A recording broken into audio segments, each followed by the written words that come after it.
अस्सलाम वालेकुम दोस्तों, सियासी तारीख का वो वक्त जब यही जमात शहबाज शरीफ को अपना बाप और आका कहते थे, आज वही लोग माजी की बातों से नज़र चुरा रही है। सवाल ये है कि ये सियासी वफादारियत या वक्ती मफादात, यही नहीं ये पूरी सियासत की एक ऐसी कहानी है जो सब कुछ बेनकाब कर देती है। हकीकत जानने के लिए वीडियो आखिर तक देखें। जो सनाउल्लाह मस्ती खेल ने कल किया, मैंने आपको बताया, मैंने अपनी आंखों से देखा है।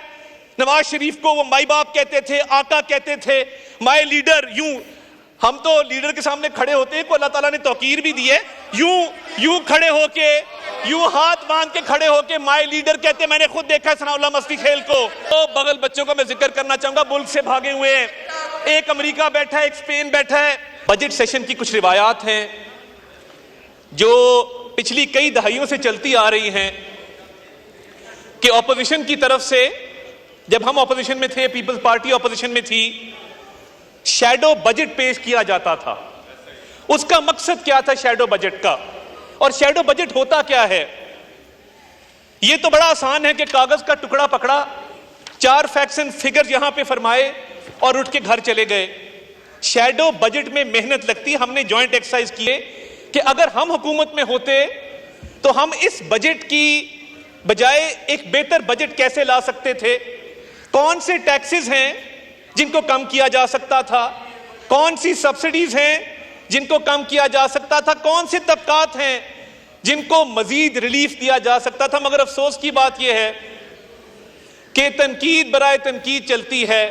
किसी ने जहमत नहीं की कि पहली दफा भी कई मेंबर आए हैं, उनको बताया जाए कि एक शैडो बजट तैयार किया जाए, एक शैडो कैबिनेट तैयार की जाए और ऐसी तजावीज लाई जाएं जो बामकसद भी हों, बामानी भी हों, जिनसे इस्लाह भी की जा सके।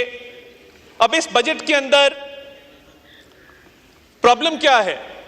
क्या यह प्रॉब्लम है कि नॉन फाइलर्स को इसके अंदर पीनलाइज किया गया है, नॉन फाइलर्स को डिस्करेज किया गया है, नॉन फाइलर्स पे पाबंदी लगाई गई है कि वो टैक्स नेट के अंदर आए? एतराज किस बात पे है कि सरकारी मुलाजमीन जो 1 से 16 ग्रेड के थे उनकी 25% तनख्वाह में इजाफा किया गया है? एतराज किस बात पे है कि मिनिमम वेज में इजाफा किया गया है? एतराज किस बात पे है कि इंडस्ट्री की बिजली सस्ती की गई है?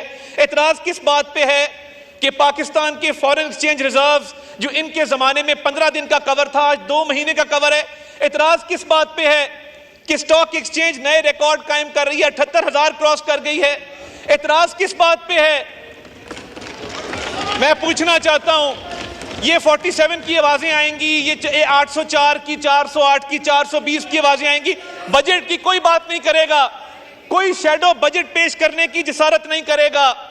और कल जो इस हाउस में हुआ, देखिए, बड़ी, हम कई दहाइयों से हमारे बुजुर्ग भी इस हाउस के मेंबर रहे हैं, बहुत सारे लोग हैं जिनके साथ हमारा खुशी गमी का ताल्लुक आज भी कायम है। नजीर जट साहब की बेटी बैठी है, लाली साहब बैठे हैं, चट्टा साहब के साहबजादे यहाँ तशरीफ रखते हैं, एम हमजा साहब के बेटे बैठे हैं। कल जो हुआ, जो फाजिल मेंबर यहाँ खड़े हुए हमारी पार्टी में रहे हैं, अपनी इन आंखों से, अपने इन कानों से नवाज शरीफ साहब को आका कहते देखा है, भाई बाप कहते देखा है। आप कॉन्ट्रडिक्ट कर दें। मस्ती खेल साहब 5 साल हमारे एमपीए थे। ये ना करें। देखिए, वो जालिब ने कहा था ना कि जब हम खुशामद करने पे आते हैं सियासी लीडरों की तो जमीन आसमान के कलाबे में लाते हैं। तू खुदा का नूर है, अकल है, शऊर है, कौम तेरे साथ है, तेरे ही वजूद से मुल्क की निजात है, तू है मेहर सुबह नौ, तेरे बाद रात है, बोलते जो चंद हैं सब ये शरपसंद हैं। यानी ये जब इस तरफ बैठे थे तब भी हम हाथ जोड़ के समझाते थे। मैंने तो तब कहा था कि तैनू जुल्म तो डकना नहीं, बस इन्नी गल समझानी है, वेले दी है वाग वैरिया साडे हथ भी आनी है, असी ते पागल दीवाने आ, तू साडे नाल ना वैर वधा, असी ते जान तली ते रखी, तू नस नस जान बचानी है। और देखिए, भागना बड़ा आसान था। जब मरियम नवाज शरीफ साहिबा को वालिद के सामने गिरफ्तार किया, निकल सकते थे। जब फरियाल तालपुर साहिबा के अस्पताल में रेड पड़ा, निकल सकती थी। ये जो नस नस जान बचानी, इसकी मुझे तब समझ आई जब फवाद चौधरी साहब ऐसा भागे कि रुकने का नाम ना लिया। मैं, देखिए, कल इस मुल्क का एक तारीखी दिन था। मैं माइनॉरिटीज पे बात करना चाहता हूं। मैं 70,000 क्रिश्चियन वोटर्स को रिप्रेजेंट करता हूं। मेरे हल्के के जोसेफ कॉलोनी, मरियम कॉलोनी, मेरे हल्के में बहार कॉलोनी, जहां पे 70,000 क्रिश्चियन वोटर्स रहते हैं, जो एक यहां पे सड़कों के ऊपर इंसाफ करने का एक ट्रेंड बन चुका है, इसको खत्म करना होगा। आज एक रेजोल्यूशन आया, क्या ही अच्छा होता कि इस मुल्क की माइनॉरिटीज की प्रोटेक्शन के लिए आप हमारे साथ खड़े होते, उस रेजोल्यूशन को सपोर्ट करते कि एक ड्यू प्रोसेस ऑफ लॉ है। मेरे बुजुर्गों ने 1953 की खत्म नबूवत सल्लल्लाहु अलैहि वसल्लम की तहरीक में हिस्सा लिया, हम उस चीज के भी अमीन हैं।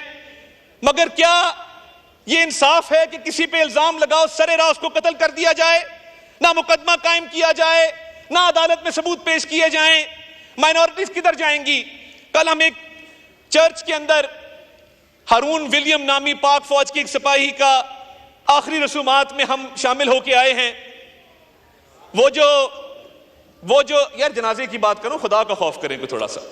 वो जो सफेद रंग हमारे परचम में है, उसका जस्ते खाकी भी उसी परचम में लिपटा हुआ आया था जिसमें किसी मुसलमान का आता है।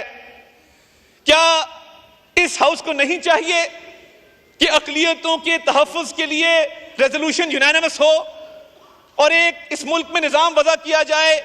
वो श्रीलंकन फैक्ट्री मैनेजर आज भी हमें याद है कि जिसको सिर्फ उस फैक्ट्री के चंद वर्कर्स ने, क्योंकि वो उसके तर्ज अमल से तंग थे, वो डिसिप्लिन को इंपोज करता था, उसको उन्होंने कत्ल कर दिया मजहब के नाम पर। उसका क्या कसूर था? और पाकिस्तान का बैनुल अक़वामी सतह पे क्या इमेज गया? आपको हमारे साथ खड़ा होना चाहिए था। और ये जो दहशतगर्दी की लहर है, कल अज़्म इस्तेहकाम की मंजूरी हुई, काबीना में भी आएगा, इस हाउस में भी आएगा, मगर इसकी जरूरत क्यों पड़ी? शेम लगाएं, क्योंकि ये वो लोग हैं जो तालिबान को वापस लेके आए, सवात में बसाया। केपीके के साउथ के डिस्ट्रिक्ट आज जाने के काबिल नहीं है, नो गो एरियाज हैं। सुबह किसी और की हुकूमत होती है, शाम को किसी और की हुकूमत होती है। जाके देखे केपीके के अंदर, आपका तो अपना वो सूबा है। इन तालिबान को कौन वापस लेके आया था और क्या कह के वापस लेके आया था? गुड तालिबान की, बैड तालिबान की बहस इस मुल्क में किसने शुरू की थी? बताया जाए। हमने 2014 में नेशनल एक्शन प्लान आया, हमने उस पर अमल दरामद के लिए लाउड स्पीकर के हवाले से, वॉल चौकिंग के हवाले से, हेट स्पीच के हवाले से अपना किरदार अदा किया। मगर फिर एक हुकूमत आई जिसने बताया कि तफरीक है, एक गुड तालिबान है, एक बैड तालिबान है। मगर जब किसी पाकिस्तानी फौजी के, सिपाही के, पुलिस वाले के, रेंजर्स के, सिविलियन के सीने पे गोली लगती है, तो वो गोली पे ये नहीं लिखा होता कि ये गुड तालिबान की गोली है या बैड तालिबान की गोली है। जब ये मैयतें घर में आती हैं तो जो कोहराम मचता है उसका अंदाजा नहीं लगाया जा सकता। जनाब स्पीकर, कुछ फैसला तो हो किधर जाना चाहिए, कुछ फैसला तो हो किधर जाना चाहिए। पानी को तो अब सर से गुजर जाना चाहिए। हर बार एड़ियों पर गिरा है मेरा लहू, मक्तल में अब बतर्ज़े दिगर जाना चाहिए। वो चल सकेंगे क्या जिनका फकत मसला ये है कि जाने से पहले रख्ते सफर जाना चाहिए? वो चल सकेंगे क्या जिनका फकत मसला यह है कि जाने से पहले रख्ते सफर जाना चाहिए? और तोहमत लगा के माँ पे जो दुश्मन से दाद ले, ऐसे सुखन फरोश को मर जाना चाहिए। जनाब स्पीकर, ये ना शैडो बजट पेश किया गया। मैं आज भी मुल्तमिस हूं, बड़े बड़े तजर्बेकार लोग बैठे, अली मोहम्मद खान साहब बैठते हैं, इस रिवायात को जानते हैं इस हाउस की। आज भी शैडो बजट लेके आए, आज भी हमारी इस्लाह करें, हम बैठने को तैयार हैं, हम बात करने को तैयार हैं। आपकी अच्छी तजावीज होंगी, इस फ्रेमवर्क के अंदर रहते हुए इस बजट को इंप्रूव करने को तैयार हैं। मगर आप ना बजट पे बात करते हैं।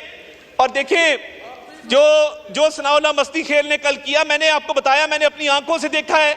नवाज शरीफ को वो माई बाप कहते थे, आका कहते थे, माई लीडर। हम तो लीडर के सामने खड़े होते हैं को अल्लाह ताला ने तौकीर भी दी है। यूं खड़े होके, यूं हाथ बांध के खड़े होके माई लीडर कहते, मैंने खुद देखा है सनाउल्लाह मस्ती खेल को। और दो लोग, ये तो बड़े, इनमें फिर भी बड़े हिम्मत हौसले वाले लोग बैठे हैं, इसमें फिर भी बड़े हिम्मत हौसले वाले लोग बैठे हैं। दो बगल बच्चों का मैं जिक्र करना चाहूंगा, मुल्क से भागे हुए हैं। एक अमेरिका बैठा है, एक स्पेन बैठा है, इसी हाउस में बतौर एडवाइजर बैठते थे।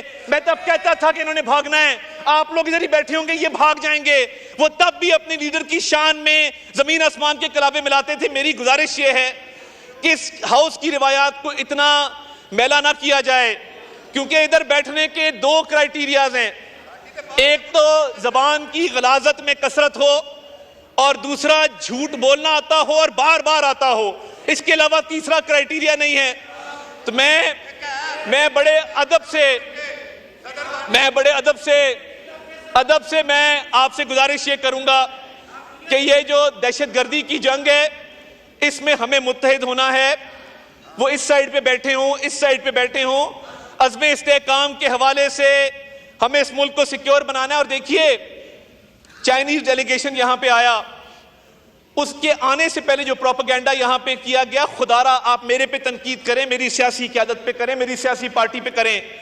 जब पाकिस्तान का कोई दोस्त मुल्क पाकिस्तान से तिजारत बढ़ाना चाहता है, पाकिस्तान के साथ वो पाकिस्तान में सरमायाकारी करना चाहता है, वो आपके भी उतना ही फायदे में जितना हमारे फायदे में। अभी निसार अहमद जट साहब यहाँ पे बात कर रहे थे, हमारे पुराने दोस्त हैं, तो अस्पतालों की जिक्र कर रहे थे। काश आपकी पंजाब हुकूमत ने पंजाब किडनी लिवर इंस्टीट्यूट बंद ना किया होता।